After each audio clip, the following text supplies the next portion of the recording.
Hey guys, so I just had my consultation with the web developer from Chico Designs, and I'm not going to be bringing you the video of that conversation I had with him, but I'm just going to give you some of the highlights of that conversation I did have with him. He was a very capable, very qualified developer himself. There were some pointers, some information that came out in my conversation with him that weren't necessarily drawn out of my conversation with Ben that were of great consideration that I really do appreciate. He talked about some of the sheer volume of content, especially the written content that would be within my website, and how impactful that is to optimizing the return on a search engine. So if you'll recall, when I was kind of brainstorming, I wanted to keep everything concise. I can honestly say that's not really typically of my nature. I tend to be a little more drawn out. Like when I write emails and letters and things like that, I tend to make them a little long and more descriptive than what even most people would read. And I did not want to fall into that trap when I was putting my website together. Right, in my mind, especially in the modern age with things like social media and just the little snippets of information that's being projected at you and it trying to capture your attention real quick, because people's attention spans are so short, I thought the content needed to be very focused, very concise, and it was either going to draw you in or it's not. And I think there's a degree to which that's true, but that's a hindrance when it comes to the return value of a search engine, which is actually when somebody's on Google or Yahoo and they're typing in certain keywords they're trying to identify sources for information or services or something like that. You want as many words on your website that are going to key into any and all of those types of services in order for them to channel their direction towards you in order to do that. And so the less words that you have, the more that you're actually hurting yourself and likely being one of the returns of any kind of search being conducted on a search engine like Google or Yahoo. Now, even if you have words in there, this is according to the developer I just talked to, even if you have words in there that necessarily aren't always helpful to the return of the search itself and some of the wording of that, if you have too little content on your website, especially in the way of written text, of verbiage of that nature, you're going to have a poor rating regardless of the words that are on there. Even if you only have keywords on your website and you keep it somewhat concise to that, the way that Google apparently is going to rank your website, just in terms of its format, it's going to be very low because your content is so minimal. And so even if you had all the right words on there and only the right words and you feel like that is going to optimize the return on it, you're still going to be ranking low because there's so little for them to actually view. And same with Google. It has very little content to actually rank your website off of. So that's going to hurt you in that regard as well.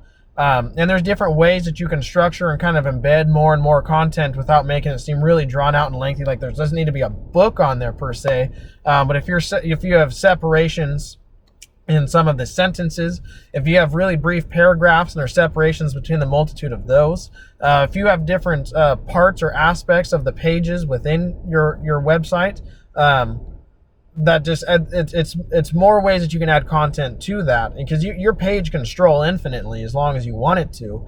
And while in my mind that's not really effective in terms of trying to show up on a Google search, if you're trying to get your name out there in your business and market at least your services or your product, those are things you need to take into consideration. And that wasn't really per se a big factor or part of the conversation that I had with Ben this morning. But I'm telling you, I'm personally going to be probably going to continue this part of my journey with Ben. Nonetheless, Ben was more inquisitive. Ben learned more about not just me, but also my business and the services that we provide, the industry that we are servicing, and how he was trying to get a better picture. I felt like he was asking the questions and was listening to me about trying to understand what my website should look like, what it should contain, and really what it's targeting to. And I really appreciated that.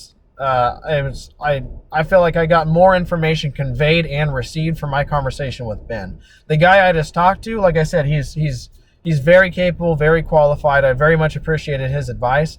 And he was more of the analytics side, I guess you could say. Not that Ben doesn't have this, but he was almost explicitly interested in or concerned with the analytics of the return value from a search engine of my website based on the words that are included in there, the quantity of words, the type of photos that we have, the structure of the website. He talked a lot more about being able to integrate or embed aspects of social media or videos into my website and the value of that. So one of the things that he brought up that I appreciated was, if you do, a big part of the ratings factor that Google applies to your website is the amount of time spent on your website. Because how much traffic you have, how many people are viewing your website is really important. But if they're not there long enough, it's not going to count towards your credit. So I think he said it was something in the realm of about 10 seconds. If people are viewing your website, but they leave, if they're jumping to another website or just going back to Google or closing their browser, doing whatever, in 10 seconds or less, he had a term for it, like rebound or something to that effect, but it counts against you. It's saying that you have a not appealing website. So those are negative brownie points for you. But anything above 10 seconds, that's somebody who's apparently viewing your website and you've captured their attention. They're somehow actively involved. To consume more than 10 seconds, they're probably reading content on your website.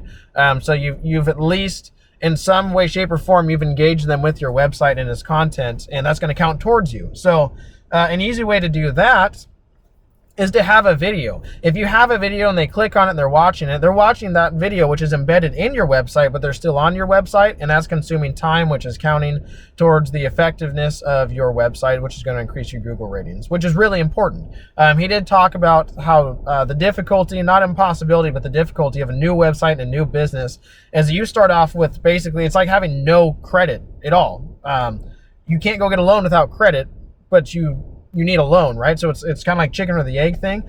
He said businesses getting viewership on their website, being a new business, providing new services, offering new products, stuff of that nature, trying to get that count and that usage of people visiting and staying on their website and trying to increase your Google rating, stuff like that, can be difficult at times. But he said word of mouth is the best way to do that. If you're talking to customers, if you are associated with people that are in the industry, anything like that, if you even just have a friend group, if you can get the word out there for people to go to your website and take a look at it, just even knocking off those first few viewer members, spending more than 10 seconds on your website, you're starting to generate a count and you're going to start increasing the viability. And just by virtue of doing that, you're going to rank higher on Google's return, which means you're going to get more people doing Google searches and seeing yours, and then it's going to start to grow somewhat more organically. But it's that start that's kind of the first, it's the hard step to take, that he said. So I appreciated that. These are a lot of things I learned from this conversation. His price was a little bit higher than Ben's was. And again, just for me personally, I don't feel like he either did or was so interested in understanding my business, my service, my industry, and things of that nature. And I understand from his perspective, maybe these things don't necessarily matter. He's just there to build the website for me, and I'm sure he would do a fantastic job of that. I hold no doubt, and I can appreciate that.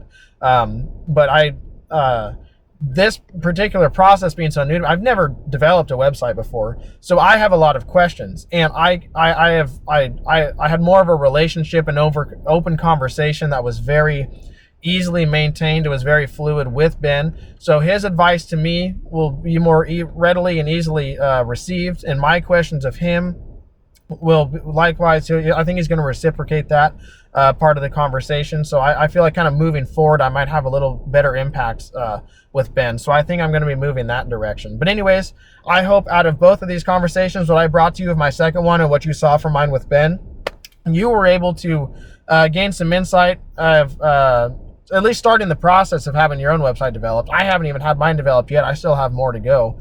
And I hope this was a very helpful video to you to start in this process for yourself.